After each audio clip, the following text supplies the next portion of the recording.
Hey guys, this is Ultima from S3R Gamers, and thank you for 50 subscribers, and wanted to do something nice for getting 50 subs, and so I decided to do another top 10 list. And this is my top 10 boss themes in video games. If you haven't seen my top 10 songs in video games, I highly recommend you check it out. It's one of my favorite videos.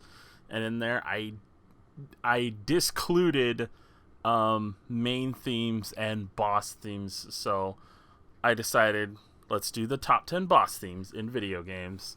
So this is obviously my opinion. If you disagree, understand that one, I may not have heard all the songs that you really like, or I may not just like them as much as you do. So without further ado, here it is. Ultima's top 10 boss themes in video games. Number 10 is the tank theme from Left 4 Dead 1 and Left 4 Dead 2. I love me some Left 4 Dead. It's probably the funnest game with zombies out there in my opinion. And the game offers the right amount of challenge, and most playthroughs have some different experiences that make it okay to come back to over and over again. Plus playing together with 3 friends, mowing down a wave of zombies, I mean come on, doesn't get much better than that.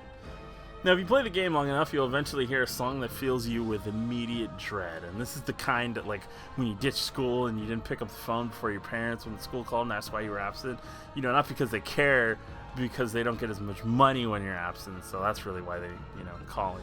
Anyway, thanks America. Anyway, a gigantic roided up monster comes out and starts hucking concrete and flipping cars on top of you, all while your friends are running around screaming, trying to shoot him or dying. Mostly dying. The theme just conveys everything it's supposed to, and it lets you know it's about to go down.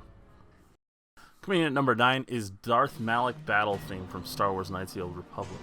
I love KOTOR, and it's probably my second favorite game of all time, definitely in my top 3, and Malak is the villain you spend the entire game chasing.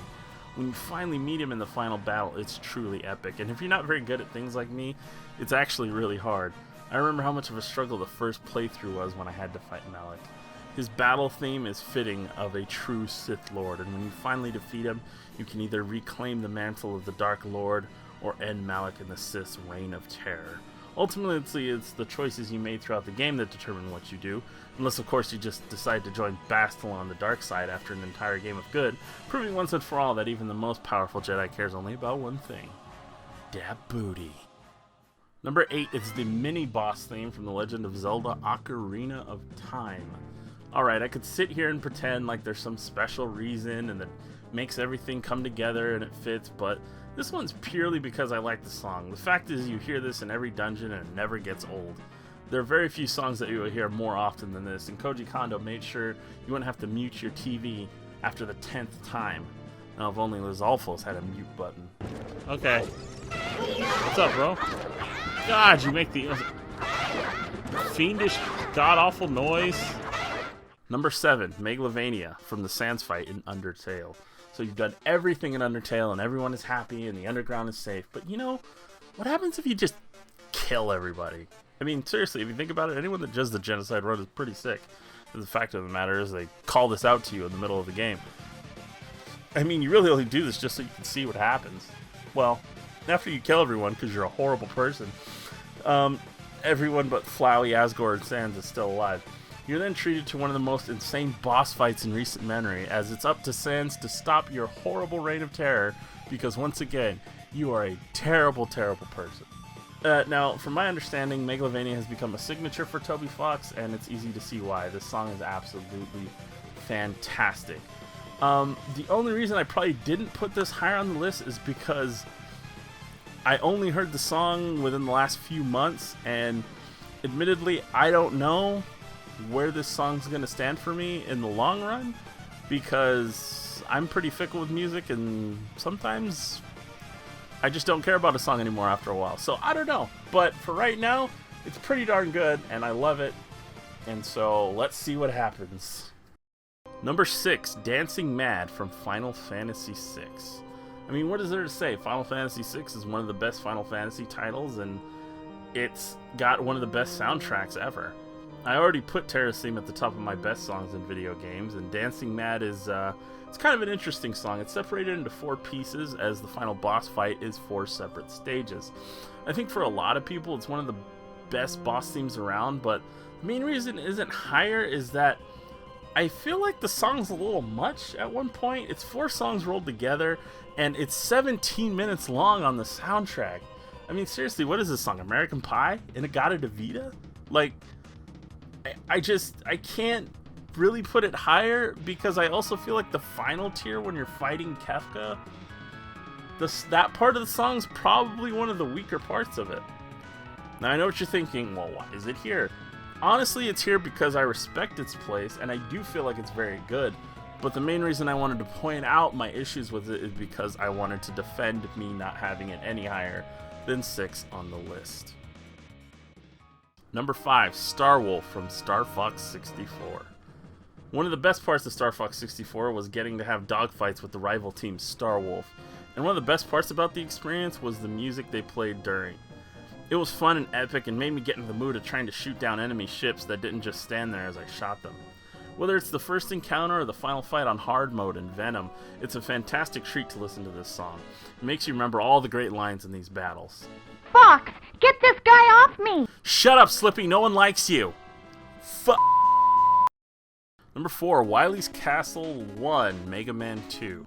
I know what you're thinking. How is this higher than Megalomania or Dancing Mad? It's not even a real boss theme. Well, unless I want to do a top 10 first stage and final level themes, there's not really a good list for this to be on. Also, the first boss in Wileys stage appears on screen and can kill you while this song is still playing, so boom, technicalities. Also, it's my list, so there. How about that? Anyway, but seriously, this song is almost 30 years old and it's still one of the most beloved songs in gaming. That's what standing the test of time is. Capcom, bring back Mega Man. Please. Also, can we get a hashtag going, guys? Can you get a hashtag free Mega Man? Can we get that on Twitter? Just hashtag free Mega Man and at Capcom. Number 3, Gangplank Galleon from Donkey Kong Country. Donkey Kong Country is a gaming treasure. King K. Rool is an oft-requested character in Super Smash Bros., and I'm telling you that 90% of the reason is this song. I'm not even kidding. He's on screen in the first game for however long the boss fight takes you, and he's only in the first 3 games, and he hasn't returned since. People don't want King K. Rool in Smash, they want Gangplank Galleon. It's science. That's not science. Shut up, Mirrored Me, who's supposed to represent some other entity like the internet or something. Don't question my logic. Number 2, the Champion theme from Heart Gold and Soul Silver. So you play Gold and Silver and you fight the champion of the game, Lance, and his 3 Dragonites because F you if you don't have an ice attack anyway. Or when you come back to Elite 4 and he has Salamence, Garchomp, and Dragonite because, oh my gosh, and this is before fairy types, mind you, so OP dragons incoming. Luckily for you, there should be an Ice Beam at this point, but after all this, you get to climb Mount Silver, and at the top is the trainer you've been waiting to face with his level 81 Pikachu. And his name is John C.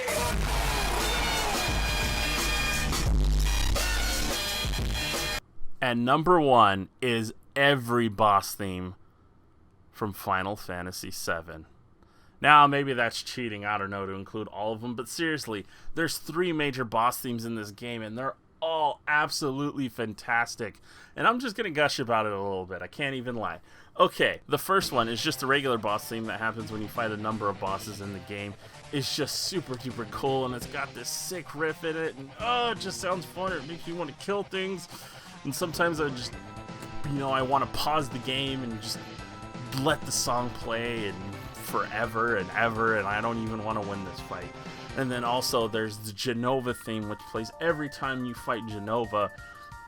And quite frankly, it's just a good song. It's cool. It's got this weird, eerie, like sci-fi vibe about it, and it's like, what is the thing I'm fighting? It looks like a monster with tentacles, but it's Sephiroth's mom, and God something something yo mama is so ugly or something. Anyway, and then after all that is the man himself, one of the greatest villains in gaming history, Sephiroth, and the song One Winged Angel, which is undoubtedly one of the crown jewels in gaming as far as music goes. And Nobuo Uematsu, you, sir, are a master of your craft. You absolutely nailed every single theme on this freaking game, and they're all so good. Like, I really just couldn't pick one, and I knew I had to put it at the top of the list because all three of them were fantastic. Seriously, guys, if you haven't played Final Fantasy VII, play it. You won't regret it. The boss themes are so good, and the rest of the soundtrack is so good. Anyway, guys, that is my top 10 boss themes in video games.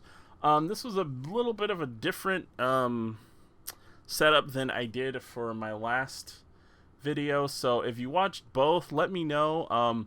The other one definitely took more time, but I was doing this in hopes that I'd be able to maybe do more of these because just the way I worked on them. So if the format for this top 10 is okay and you liked it, hit the like button. Let me know in the comments below. If there's an idea for a top 10 list you'd like to see me do, let me know. But thank you guys for watching. Thank you for 50 subscribers. I will see you guys next time for more Ultima's top 10s.